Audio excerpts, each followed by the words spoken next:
সারা পকেটে এই শেষ 10 টাকা দিয়ে বিড়িটা কিনে আজ বাড়ি ঢুকবো।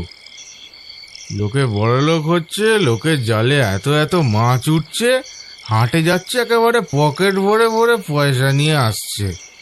আর এদিকে আমার জালে কি উঠছে? গোটা চারেক পোনা মাছ। সালা এভাবে জীবন চলে? কোথায় আনন্দ আয়েসের বয়সে এই হাফ পেটাকে দিন কাটাতে হচ্ছে। রাগে গজগজ করতে করতে মদের কাঁচের বোতলটা নদীর পাড়ে একদিকে টান মারল রমেন। মুখটা এখন তার পুরো তেতো হয়ে গেছে, চোখেও যেন কেমন ঝাপসা লাগছে, চোখগুলো লালে টস টস করছে। কোনো মতে টলতে টলতে উঠে বসে বাড়ির পথে পা বাড়ালো রমেন, ওরফে রমেন মাহাতো। সুন্দরবনের একজন নামহীন জেলে, মাছ ধরে চলে মা ও ছেলের সংসার।